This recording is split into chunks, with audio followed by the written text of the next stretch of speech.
For a long time, House Targaryen was a symbol of power, and above all, of dragons. The time has come for me to tell you about one of the events that shattered their might, the Dance of the Dragons. Following Viserys' death, Alicent and Otto Hightower concealed the news and immediately crowned Rhaenyra's half-brother, Aegon II.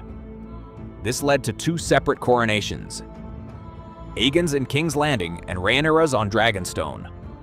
Both factions in the conflict commanded numerous dragons. Aegon's supporters possessed Dreamfire, Tessarion, Sunfire, Morgul, Shrykos, and the era's largest dragon, Vhagar, ridden by Aegon's brother, Aemond.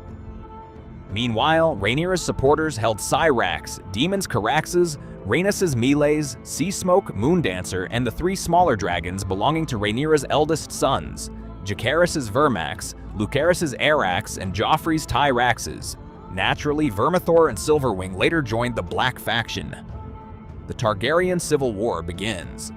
One of the first moves by the Blacks was Daemon sending assassins to King's Landing to murder Aegon II's son, Jaehaerys. Next came the Battle of Rook's Rest, leaving the ruler of the Greens severely burned and resulting in the deaths of Rhaenys and her dragon. The naval battle of the Gullet followed, claiming the life of Jacaerys, Rhaenyra's young heir and claimant. Meanwhile, Daemon seized Harrenhal, directed the Blacks' war effort, and prepared decisive strikes. Another pivotal moment of the Dance of the Dragons was the battle over the God's Eye between Daemon and his dragon Caraxes, and Aemond and his mighty Vhagar. The dragons clashed high above the water, biting and tearing at each other with claws and wings as they spiraled through the air, plummeting toward the lake while locked in combat. The most famous moment occurred during the fall. Daemon unbuckled his saddle and leapt onto Aemond, driving his sword, Dark Sister, through the prince's eye.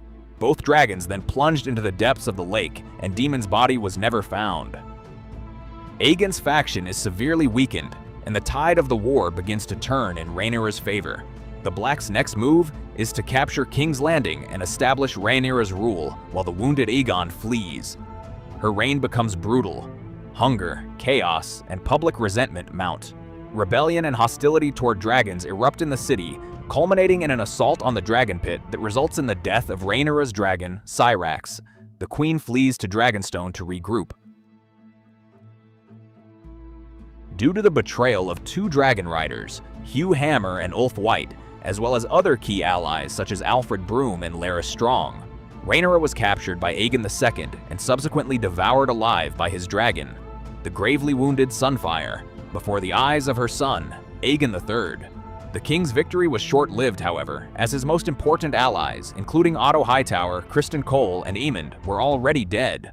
Aegon even contemplated killing Rhaenyra's son, a notion that horrified his own supporters.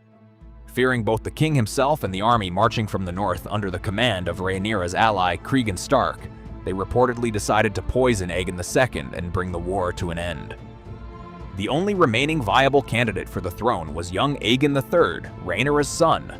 As the new Targaryen king of the Seven Kingdoms, he exercised power through regents and a temporary hand, Cregan Stark, due to his youth. A defining feature of the Dance of the Dragons is that neither faction truly won, as the Civil War led to the extinction of the dragons, a fact that opens the door for discussion.